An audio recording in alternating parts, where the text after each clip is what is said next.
And for anybody that does think the tinfoil hat thing, you know, time and time again, tinfoil hat people are becoming, it's turning out that a lot of these things are right. And it's not a tinfoil hat thing. We see it anytime there's a hurricane, you see this in a very small capacity. What we're talking about is something that could last to the end of your lifetime. Yeah. That's right, Heather. The cavalry's coming. In fact, the cavalry's there now. Cops from across departments in North Texas answering a different kind of officer needs assistance call. The Houston Police Department and the Texas Department of Emergency Management reached out to Chief Garcia, Chief Noakes, and myself and said, hey, we need 100 officers to come to Houston to help us because of the extended power outage. And we said, absolutely. 60 officers from North Texas will join 40 others from around the state. And so we're sending supervisors, officers, and they're teaming up with Houston police officers. So they'll be working 12-hour shifts.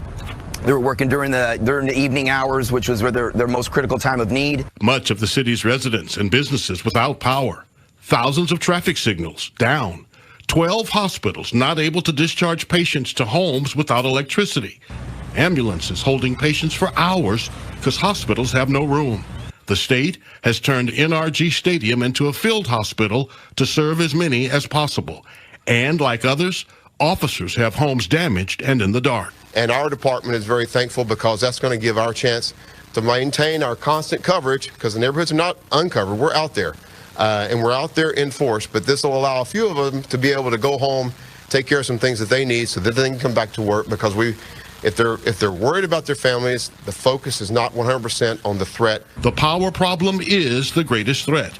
CenterPoint, the main electric provider, has brought in nearly 12,000 people, but power not being restored fast enough. If CenterPoint meets their goals by Sunday, they will have reduced it from about 2.2 million people without power down to still about 500,000 for next week. Folks, that is not acceptable.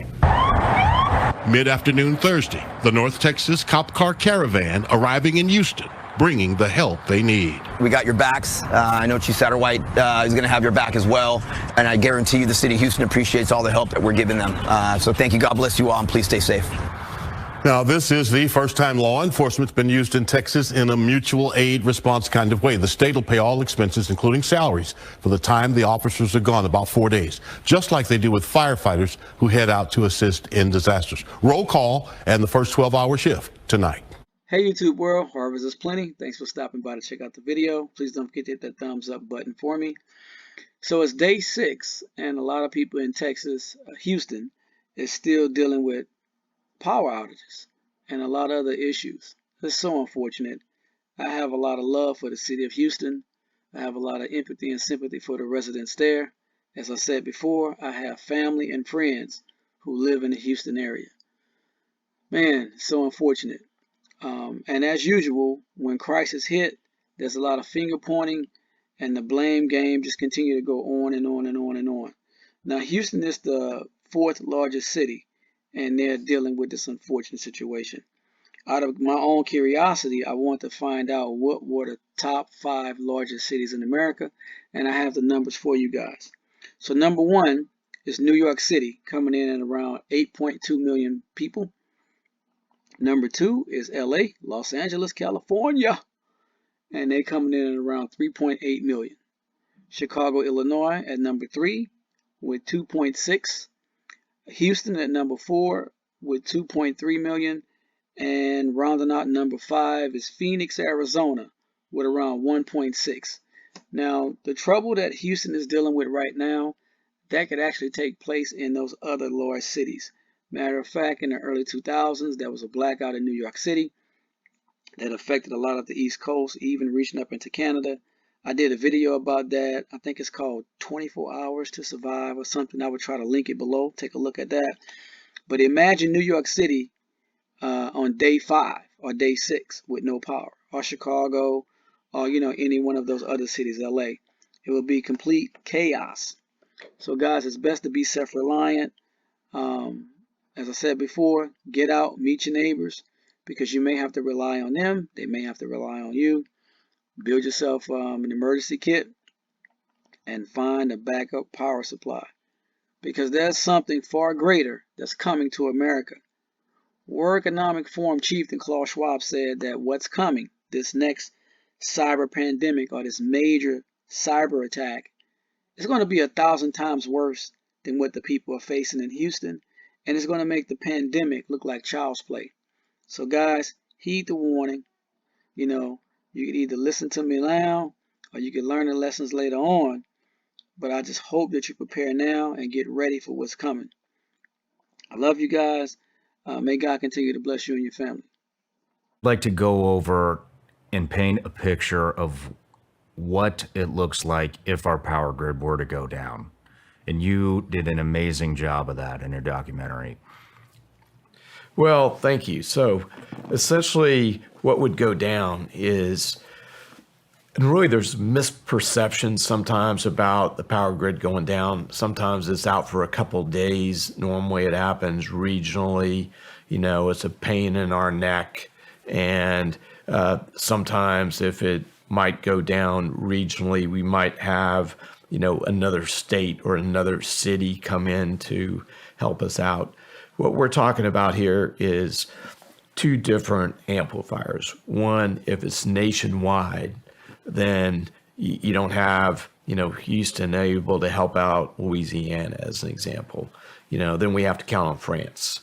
And then also we're talking about something longer than a couple days. If this happens 6 to 9 months, then again, it amplifies it, you know, 1,000 to 1,000,000 fold. And so if we truly have an outage that is nationwide, that lasts 9 months, the EMP Commission, which is a commission that was mandated by U.S. Congress, and it has much more authority and better funding than a congressional committee, they found that as many as 90% of Americans would die. 90% of Americans, that's what's 90% of 360 million people. That's Yeah, so it's like 300 million. So 300 million people Yeah. wiped off the map just like that. And how long did you say that would take? 9 months. 9 months? That was the metric that the EMP Commission utilized. And what does it look like if our power grid goes down? So it really becomes almost zombie apocalypse. And it's horrific because we think about loosening the rule of law. And so we have George Carlin, you know, a clip from, you know, one of his comedy tours in a movie. And he says, you can't count on the police or the National Guard. They'll be at home protecting their own family. And that's exactly true. I don't think people realize how much chaos and how miserable it will become when the power grid goes down. And just, I've known this is coming for a long time. And when I first started looking into, me and my wife lived in Florida. We went through a hurricane, and anybody who lives in Florida, the population just continues to increase and increase. And now after 2020 and COVID, with all the mandates, all these people that want freedom are just pouring in there like it's nobody's business. And well, we moved up here about 5 years ago to Tennessee, and we went through a hurricane. Here's what happens in a hurricane. If anybody's been through one, they obviously know, but grocery stores are completely wiped out within about 48 hours of a hurricane coming. Just the news alone, people go into panic mode, and there goes all the water, there goes all the bread, there goes all the meat, all the frozen food, all the vegetables, anything you can think of, it's gone. Gasoline, gone. The lines go around, the lines can be over a mile long sometimes. Plywood, gone. Why do you need plywood? To keep looters out, and to keep debris that the hurricane's going to throw at your house from breaking windows. All the plywood's gone. All the generators are gone because everybody knows the power is going to go out. Everything that you can think, you can't even escape it because I believe it was Matthew, there was a stop and go traffic jam on Highway 95, and that went all the way from Miami to Atlanta, Georgia. stop and go traffic. There is no escape. And so when we went through that, which that hurricane, if I remember correctly, that wound up being kind of over embellished by the news, but it did paint a picture of what it's going to be like with all these new people. I mean, Florida's worried that they're not going to be able to flush the toilets in a couple of years. There's so many people down there now. So we moved up here. And when we moved up here, I had a very particular type of property that I was looking for because I was thinking about the grid and what's going to happen when it does go down, because I knew early on how vulnerable it was. I didn't realize it was this vulnerable. And we looked for a place that was way out in the middle of nowhere. It had to have a water source, because when the grid goes down, there goes your water, there goes your medical, there goes your food, everything. It's gone. There goes the police. There goes communications.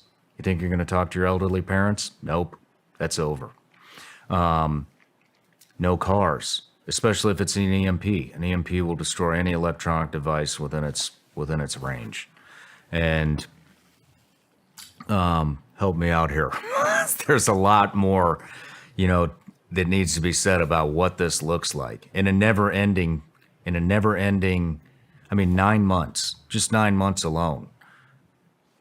And it frankly could be 6 months. I mean, these guys, the EMP Commission was staffed by the smartest scientists and, electromagnetic pulse physicists, in the world. And they're making conjectures about, but think about the municipal water system.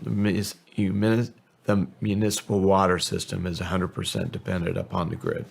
So I visited in Highland Park in Dallas a system there and had the top engineer walk me through some of it. And I said, well, what's your power source? They said, the grid. I said, any backup for that? No, we thought about some backup generators a few years ago. It would have cost $5 million, and we dismissed that idea. I mean, there's literally nothing, which is going to nothing. There are no supply chains. There is no water. There is no food. There is no fuel. Everything that you have come to know, all the both luxuries and necessities in life, are fueled by the power grid. And that's going to create chaos, because when people get hungry and they get thirsty and desperation sets in, there's no more friends, there's no more communities. People are going to do whatever they need to do to enable their families and themselves survive. And it's just going to be mass, not really rioting, chaos in the streets. Nobody's coming. There is nobody coming. How are they going to fuel helicopters to bring supplies in? They're not. They can't. There's an expression that's utilized among the grid warrior community, which is there's no cavalry to come, and you can't count on the cavalry.